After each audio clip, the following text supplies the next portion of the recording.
is Dr. Dina K. Jones, and I am professor of piano at the University of Texas at El Paso, as well as being the advisor to an exceptionally important group of students.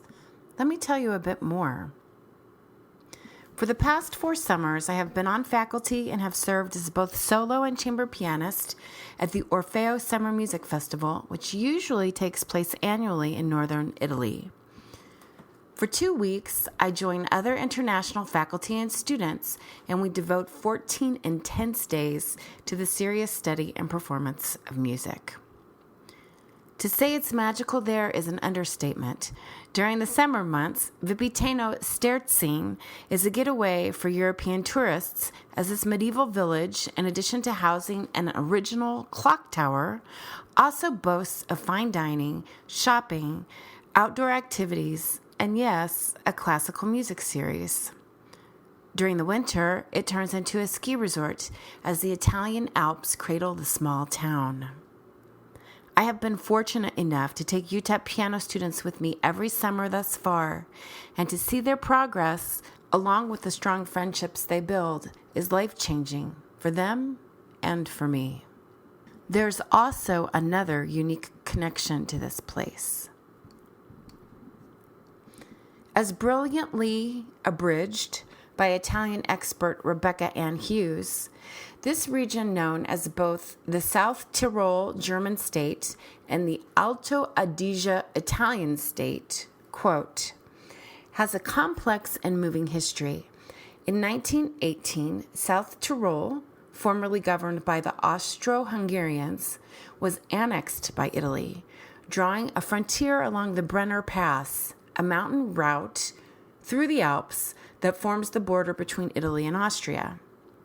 Like a scythe, this cut violently through an area of collective culture and nationality. There were protests, but to no avail. Although for a few years, the new Italian nationality of this German-speaking population was not enforced, the rise of fascism was about to plunge their South Tyrolean identity into chaos. With Benito Mussolini in power by 1925, South Tyrol, Alto Adige, was subject to Italianization by force. German schools were closed, and Italian superseded German as the official language in public offices. For the next 60 years, this region would be subject to continual identity flux, including a choice for inhabitants to immigrate to Germany in 1939 or remain as true Italian citizens, being annexed to Nazi Germany in 1943, and then returning to Italian hands after the Nazis' defeat in World War II. This crisis culminated in the late 1960s with the South Tyrolean Liberation Committee, whose members committed fatal acts of terrorism in protest against the lack of autonomy in the region's government. In the late 1960s, an agreement was reached for greater self-government of the South Tyrol province, and it has since grown into one of the wealthiest and highest-rated places to live in Italy, end quote. You can still feel that unique and interesting combination of cultures, Austrian and Italian. We, as UTEP faculty and students, learned that the citizens of Vipiteno Sterzing, yes, a town that has 2 names as a result of this intermixing, one Italian, Vipiteno, and one German, Sterzing. The citizens have the choice to send their children to the German-speaking school or to the Italian-speaking school, but both schools require study of the other language. Some urban legends we've learned there include certain hotels used by Hitler and his Third Reich members, with some symbolism in art and architecture that stare you in the face, and Italian Christian saints appearing as ghosts, frequently at the school, which is adjacent to an old Catholic church and cemetery. UTEP students are exposed to a place where the languages and the cultures are clearly 50-50, and one needs to switch between the cultures as quickly as flipping on a light switch. As one can imagine, UTEP students are akin to this environment as their home city of El Paso, Texas, and for much of my students, has an intermixing between Mexican culture and other international facets of people. All of my students have made the observance of this bicultural town to their own bicultural existence back home.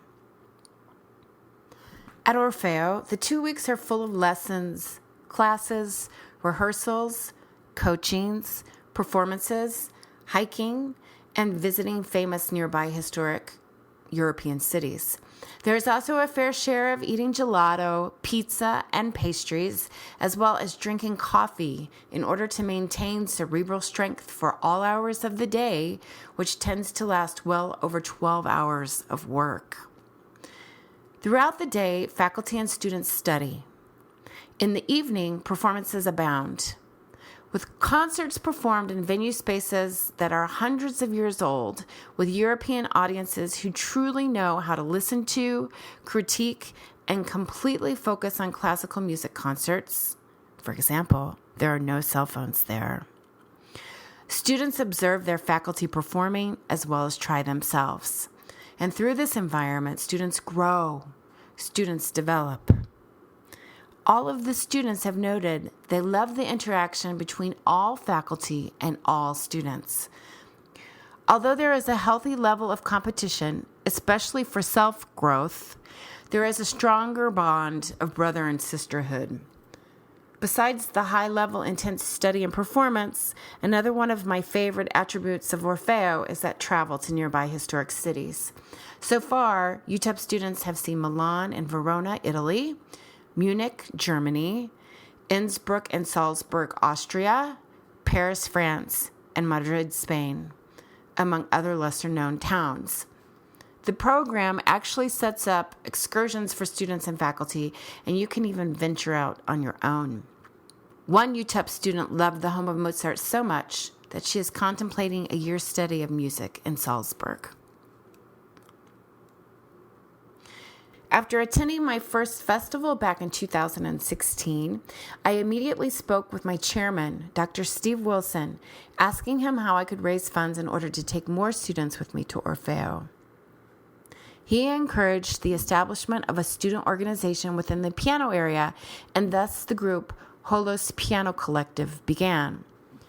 I just have to tell you how the students have since then been overwhelmingly resourceful. Holos is a student organization where piano majors and other music students work together, as well as with those in drama, visual arts, and literature, in order to share their art. These students are also developing their professional voice, and so they travel, speak, and raise funds for their own projects. So far, Holos has had members participating in national and international piano events, have performed in art museums, nursing homes, public schools, and private donors' homes. They are becoming pros at monthly bake sales on campus, and in past Februaries provided flowers to UTEP students on Valentine's Day. They have also visited public schools in order to give master classes to high school piano students, as well as have worked with UTEP music majors enrolled in class piano. How do they raise money? These students are not allowed to charge ticket costs or to sell any item. Everything must come to them by donations. Their hard work and determination drive their ability to not only raise funds for their projects, but to also give back to the community of El Paso, UTEP, and the music arena at large.